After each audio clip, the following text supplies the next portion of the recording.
Hi, everybody. Thank you for joining us for the Genscape Landviewer Crop Risk and Forecasting June 9th webinar.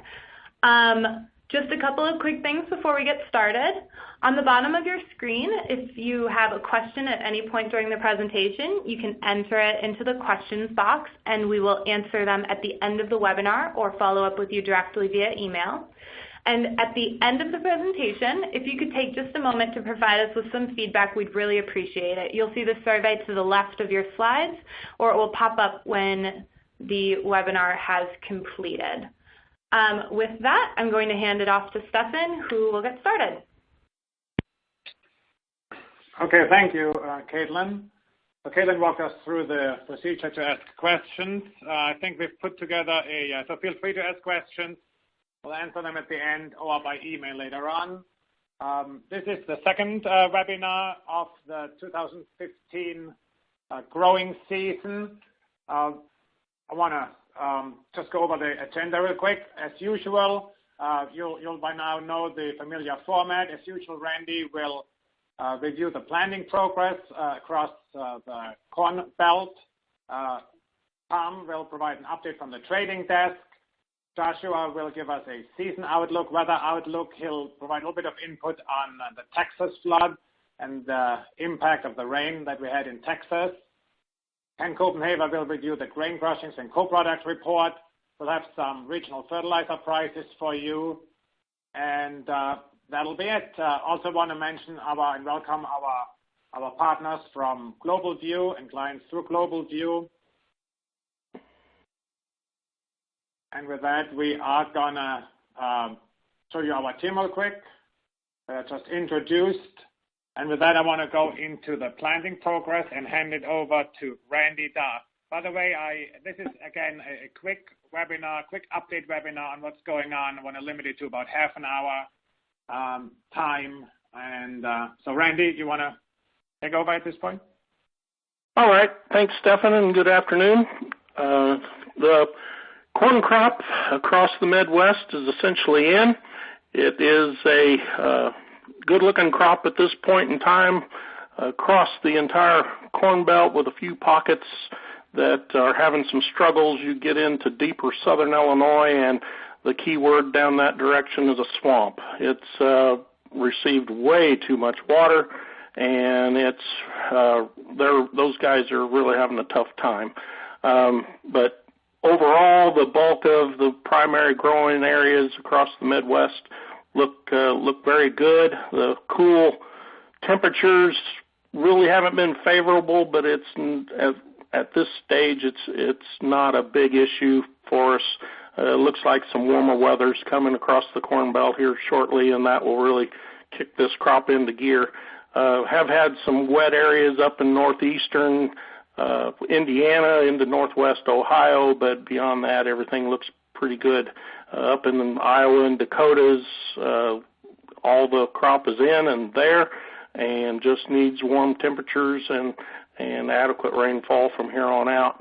Looks like soil moisture levels across the entire corn belt are adequate to excellent, at least where they haven't received too much rain. So everything's looking very nice there. Moving on to the next slide here, we have a few reports that generate each week. This one's from colleague Bruce Nowlin in Minnesota. He is talking about their crop being in very good condition there. On across to Iowa and southwest Iowa, one of our cooperators says the crop looks pretty good there. And then on across to into the northeast Indiana, where the crop is there. It's got a few areas where it's struggling, but for the most part, it's looking pretty good. And those three are just examples of our published reports each week.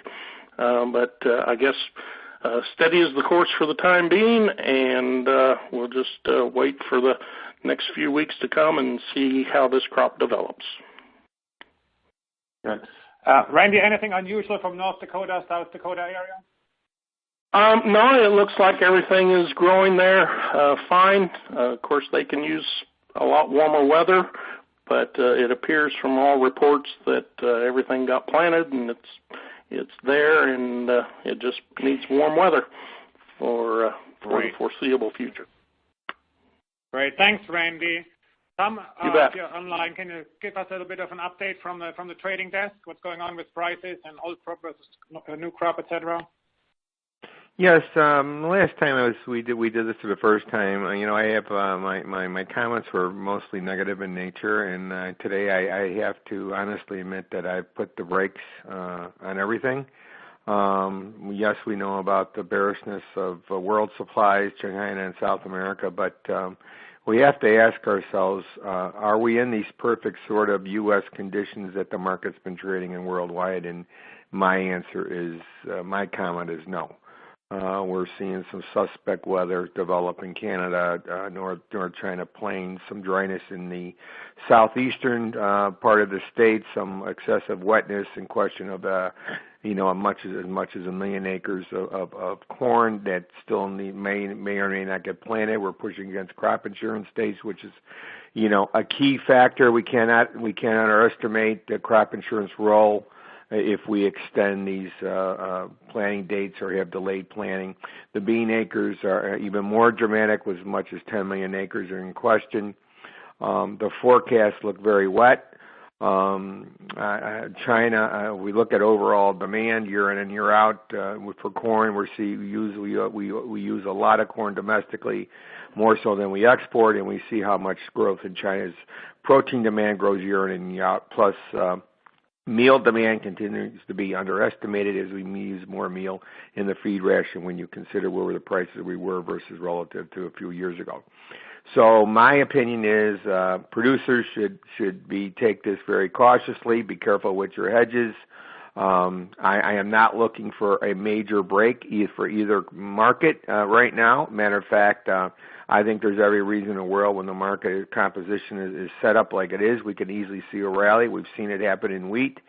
It would not surprise me to see the similar reaction in corn and beans from these levels, simply because the market caught off guard and too complacent.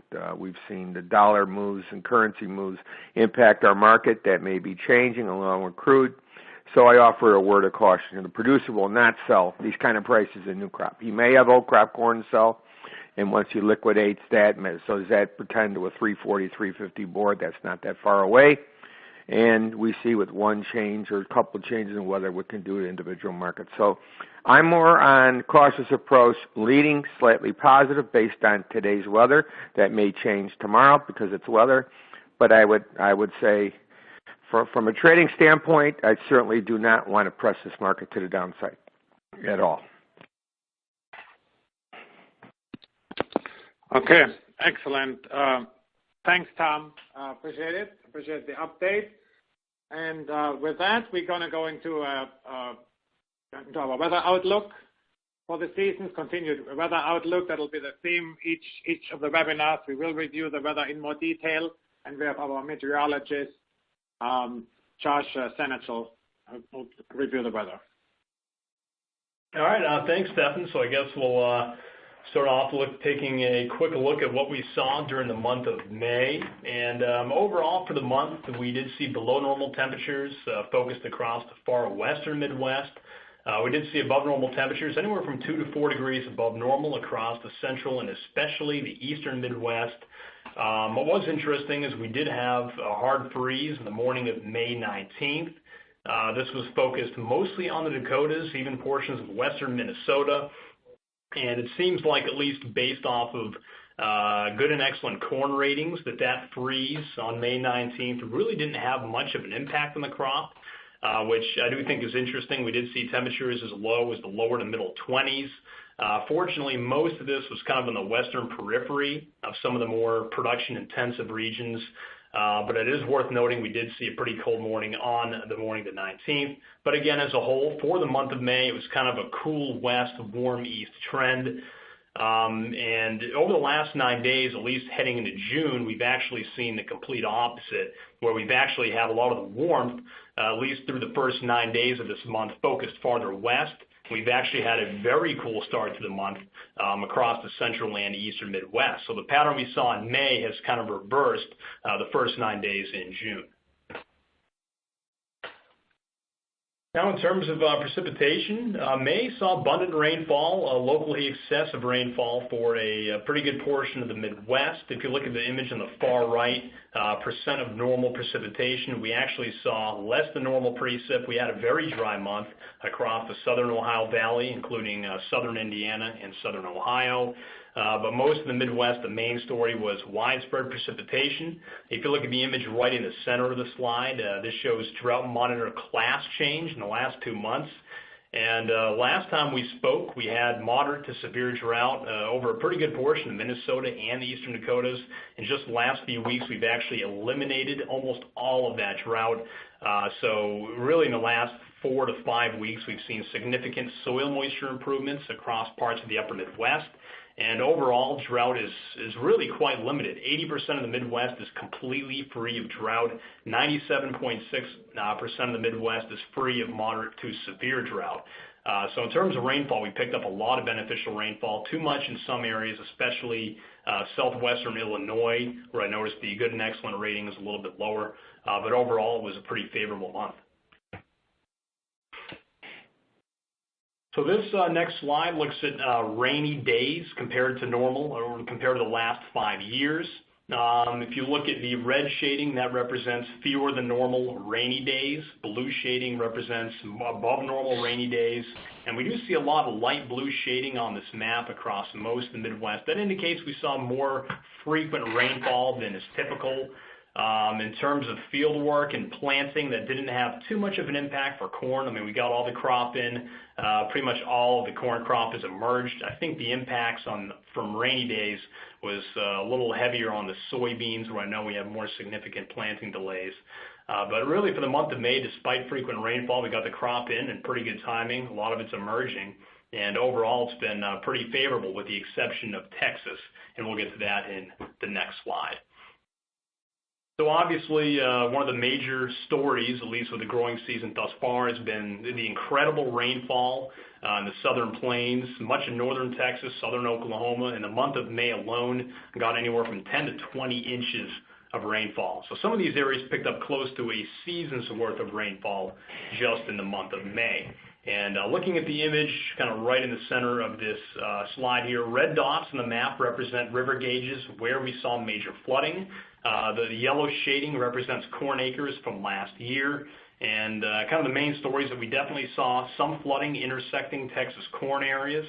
Total acres affected in counties was 124,000, so a pretty substantial number of acres. And total acres within 1 mile of these streams was 53,000. So we definitely have seen some flooding impacts on the Texas crop. And then this next slide basically reiterates what I was just talking about. If you look at the image in the far left, the yellow shading represents corn acreage. And if you look at the image in the middle, this is an infrared image, and this indicates conditions on May 1st, before the apocalyptic rainfall that we saw during the month of May. The image on the far right is June 2nd. And what you can see is we have a lot of dark shading right along some of these rivers and streams. That represents areas that have flooded. And if you compare the far right image with the far left image, you definitely see some of that corn acreage has been flooded out. Now, with that being said, if you look at good and excellent corn condition for the state of Texas, it's actually off to a reasonably good start. Poor and very poor condition is really not that significant in Texas right now. So despite some pretty prolific rainfall, the effects haven't been all that bad, and if anything, it's really helped to reduce a lot of the drought there. We had several years of drought conditions in northern Texas. We just completely erased that with all that May rainfall. So as we move on, we'll take a look at what we expect in terms of temperatures and precipitation for the remainder of the month of June. Our forecast for temperatures is on the left, on the right is precipitation. And overall, we are going for above normal temperatures for the western half of the Midwest, warmest conditions, at least relative to normal, focused across western Iowa into portions of Nebraska, Kansas, and also the Dakotas. In terms of rainfall, at least our initial June outlook was for below normal rainfall across the western Midwest. Just looking at what the computer models are showing us right now, we're going to be heading into a very warm and wet pattern the next 6 to 10 days. And I think that dryness we were initially expecting is actually going to trend a little bit closer to normal. We may even see above normal rainfall for the month of June. So the image on the right, that was our original forecast. It's definitely worth noting that models are trending considerably wetter. And the last bullet on the slide where I mentioned that latest model guidance suggested a cooler risk, I wrote that several days ago, and looking at the latest guidance, models are really starting to shift a lot warmer, at least for the middle of June. So it looks like we're going to see a pretty warm month overall based on what models are indicating, and it looks like we're going to see some pretty widespread rainfall the next several days right across the heart of the Midwest. So looking at weather and corn production, overall, we've had a pretty good favorable start to the growing season, good and excellent condition, 74%. That's just 1% behind this time last year. Some of our key production states, including Iowa and Illinois, have good and excellent ratings right around 80%. That's pretty much as high as it gets. You typically don't see good and excellent getting past 80%. And also that elimination of the upper Midwest drought that's really led to favorable soil conditions for the balance of the Midwest. And overall, the June outlook with increasing heat, a lot of rainfall, I think overall this is going to turn out to be a pretty favorable month. But one of my concerns is some areas have seen a little too much rainfall. We actually had some feedback on our Genscape weather Twitter account that we have. One farmer complaining about too much rain. He's out of southwestern Illinois. And it looks like that area is really going to get nailed the next several days with frequent thunderstorm activity. So June looks warm, it looks wet, maybe a little bit too wet in some areas, but overall I think it's looking pretty good.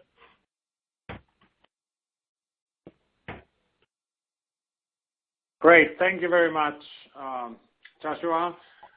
With that, I'm going to hand it over to Ken Copenhaver. Ken has been working on forecasting, anticipating the results of the newly created grain crushings report by USDA, and will provide some insights on the June and July numbers. Thanks, Stefan. So with our last webinar, if you remember, we gave a forecast for what the June 1st grain crushing report would say, and just to look back on what we said versus what USDA did indicate, we were very accurate. We forecasted about 448 million bushels would be used in ethanol production. USDA came in at 463, which is more than we estimated, but the direction was right, and we were very close to the overall amount. And with the distiller grains, we were very accurate. As you can see, only off by just 5,000 tons. So certainly feel good about that forecast. We went ahead and forecast for next month as well. We are going to start selling this as a separate product that we'll be reaching out to clients shortly. So this will be the last forecast that we release in a public webinar. But we are expecting about 475 million bushels of corn to be used in May. That would be up a little bit from April, but down from that large amount that we used in March. And we also expect distiller grains to be up slightly at 1.7 million tons, which would be up 1% from April and down 6% from March.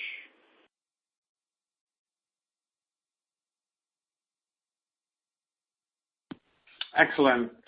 Thank you very much, Ken. Appreciate it. Just a quick look at fertilizers. We got some retail data from NPK Fast, who we cooperate with on several data exchanges in the fertilizer front. And we basically have seen over the last month no significant decline in urea retail prices. We're still seeing relatively high input prices, and that's important as the side dressing season now slowly comes to an end. There appear to be still pretty high input prices here for for growers on the fertilizer front, certainly relative to the expected price levels that were realized by the market. With that, I promise we'll make this a short webinar. The next webinar will be on June 29, a day before USDA will release the acreage report. And as we've told you in the past several times, that'll be our key webinar when we also will be releasing our acres numbers and our first yield projections. We feel strongly that up until now it's not of any value to release yield and acres. Over the next 2 weeks, with emergence completed, we will heavily pull satellite imagery, look at emergence of the corn crop from the ground, and then use the first indication of the vegetation vigor in our yield model, with the first results due June 29. So I would really encourage you to dial into the June 29 webinar. We'll have some good stuff for you then. With that, do we have any questions? Yeah, we had a question come in regarding, this would go over to Joshua. So would the weather forecast for June correspond with any typical El Nino conditions? Yeah, I think that's a great question. I think, normal El Nino conditions, at least for the month of June, would usually yield a bit of a cooler and drier outlook than what we have. So I think our warmer and wetter outlook is more of an atypical El Nino condition. And really just what we're going to see developing next week, where we're going to have temperatures much above normal, frequent thunderstorm activity. That's definitely a little bit different from your normal El Nino scenario. Usually you're cooler and a little bit drier. So I would say overall it's definitely more of an atypical El Nino, and I think that's just kind of the pattern we're looking at ahead. So.